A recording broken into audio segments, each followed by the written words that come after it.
안녕하세요. 오늘 당신과 함께 깊이 파고들 자료는 김병환 작가의 책 요약본 당신의 뇌를 경영하라입니다. 네, 이 책 제목부터가 좀 인상적이죠. 경영하라니? 맞아요. 저자가 삼성연구원 출신인데 3년간 무려 1만 권의 책을 읽고 의식의 폭발적 팽창, 이걸 경험하면서 인생이 바뀌었다고 하죠. 네, 그 이야기는 꽤 유명하잖아요. 뇌가 변하면 인생이 바뀐다. 이게 아마 핵심 메시지일 겁니다. 그렇죠. 그래서 이번 시간에는 이 자료를 통해서 뇌를 의식적으로 관리하고 훈련하는 게 성공, 부, 건강, 행복, 또 학습이나 업무 능력에 어떤 영향을 미치는지 그 핵심 아이디어를 좀 뽑아보려고 합니다. 네, 좋습니다. 당신의 삶에 적용할 만한 그런 실질적인 통찰을 찾아보는 시간이 되면 좋겠네요. 좋습니다. 첫 번째 핵심 통찰인데요. 성공과 부가 결국엔 스펙이나 노력이 아니라 뇌에 달렸다, 이런 주장이에요. 특히 그 뱀의 뇌라는 개념이 나오던데 이게 좀 흥미롭더라고요. 아, 네. 그 뱀의 뇌 비유가 아주 직관적이죠? 그렇죠. 네. 우리 뇌 안쪽에 가장 원시적인 부분이 있는데 이게 파충류의 뇌와 비슷하다고 해서 붙은 이름이에요. 주로 생존 본능, 공포, 아니면 싸우거나 도망가는 그런 반응을 담당하거든요. 아, 그러니까 가장 본능적인 부분을 말하는 거군요. 맞습니다. 그래서 누군가를 설득해야 할 때 상대방이 불안하거나 경계하는 상태, 즉 이 뱀의 뇌가 딱 활성화된 상태라면 아무리 이성적이고 논리적인 말을 해도 잘 안 먹힌다는 거예요. 그럼 어떻게 해야 하죠? 먼저 상대방의 그 저항건, 그 불안감을 좀 가라앉혀줘야 해요. 소위 말하는 심리적 바이인 단계가 필요한 거죠. 바이인요? 네. 상대방의 우려를 먼저 들어주고 공감해주면서 안심시키는 거. 그래야 이제 마음이 열리고 그 다음 단계로 나아갈 수 있다는 겁니다. 또 이건 남에게만 해당되는 게 아니고요. 아, 자기 자신에게도요? 그렇죠. 내 안에 뱀의 뇌가 계속 위험해. 그냥 가만히 있어. 이렇게 속삭이는 걸 이겨내야 한다는 거예요. 그 두려움, 그 현상 유지하려는 본능을 넘어서야만 진짜 도전하고 최고의 성과, 책에서는 알파파 상태라고도 하던데 그런 상태에 이를 수 있다는 거죠. 아, 내 안의 두려움을 인지하는 것부터 시작해야겠네요. 그렇다면 그 부자 되는 것, 경제적인 성공도 뇌랑 관련이 깊다는 이야기인데 책에서는 뇌력, 그러니까 뇌를 사용하는 힘, 사고력을 강조하더라고요. 네, 맞아요. 조셉 머피 박사의 말을 인용하면서 부는 결국 정신적인 거다, 즉 창조적인 사고력에서 나온다고 이야기하거든요. 그럼 저자의 그 1만 권 독서 경험이 바로 이 뇌력 향상으로 이어진 건가요? 그렇죠. 단순히 지식을 막 쌓았다기보다는 그 엄청난 양의 독서와 사색 과정에서 생각하는 힘 자체가 질적으로 달라졌다는 거예요. 이게 양질 전환의 법칙이라고 설명하는데요. 양질 전환이요? 네, 양이 쌓여서 질적인 변화를 이끌어낸 거죠. 그렇게 강화된 사고력, 뇌력이 실제로 수입 증대로 이뤄졌다는 게 저자의 주장이고요. 그러니까 핵심은 그냥 아는 게 많은 게 아니라 생각하는 힘 자체를 훈련해야 한다는 겁니다. 그렇군요. 생각하는 힘 자체를 키워야 한다. 그럼 뇌를 변화시키는 구체적인 방법으로 좀 넘어가 볼까요? 의외로 산책 같은 되게 간단한 활동을 강조하는 게 좀 인상 깊었어요. 네, 저도 그 부분 재밌게 봤습니다. 아니, 걷는 게 무슨 뇌 훈련이야 싶을 수도 있는데 이게 과학적 근거가 있더라고요. 그래요? 네, 존 메디나 박사 연구를 보면 걷기 같은 유산소 운동이 뇌로 가는 혈류량을 늘려줘요.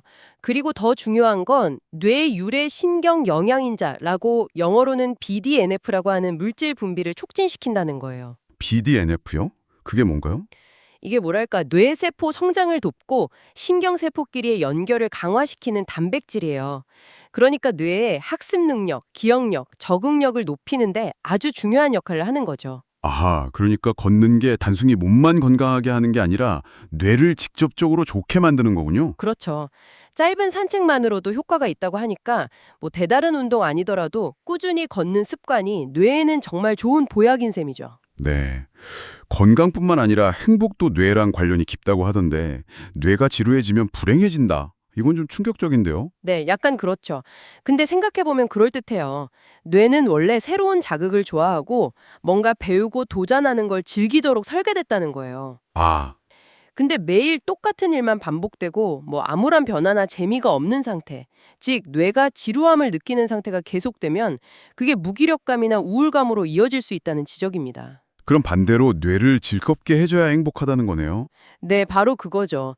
내가 진짜 좋아하는 일, 아니면 뭔가 푹 빠져서 할 수 있는 취미, 또 의미 있다고 느끼는 활동, 이런 걸 통해서 뇌를 계속 자극하고 즐겁게 해주는 거. 이게 행복의 비결이라는 거예요. 결국 행복한 사람들은 자신의 뇌를 잘 놀게 해주는 사람들이라는 거죠. 와, 뇌를 즐겁게 한다. 이거 중요한 포인트네요. 자, 뇌를 자극하는 또 다른 방법으로 압박감이나 긴급함을 활용하라는 조언도 있었어요. 이건 좀 의외인데요. 스트레스는 보통 안 좋다고 생각하잖아요. 네, 여기서 말하는 압박은 막 사람 괴롭히는 그런 부정적인 스트레스라기보다는 좀 가슴 뛰는 목표 설정 같은 긍정적인 긴장감을 뜻하는 것 같아요. 아, 긍정적인 긴장감? 네. 뭔가 도전적인 목표가 있으면 그 자체로 동기부여가 되잖아요. 그러면서 뇌의 앞부분, 그 전두엽이라고 하는 계획하고 실행하는 영역이 활성화돼서 학습 효과나 몰입도가 확 올라간다는 거죠. 공부나 일 시작하기 어려울 때 딱 5분만 하자. 이것도 비슷한 원리인가요? 네, 맞아요. 일단 시작하는 게 중요하니까요. 그렇게 가볍게 시작하면 뇌에서 작업 흥분 상태가 유도돼서 생각보다 쉽게 계속 이어나갈 힘을 얻게 된다고 해요. 일단 발동 거는 게 중요한 거죠.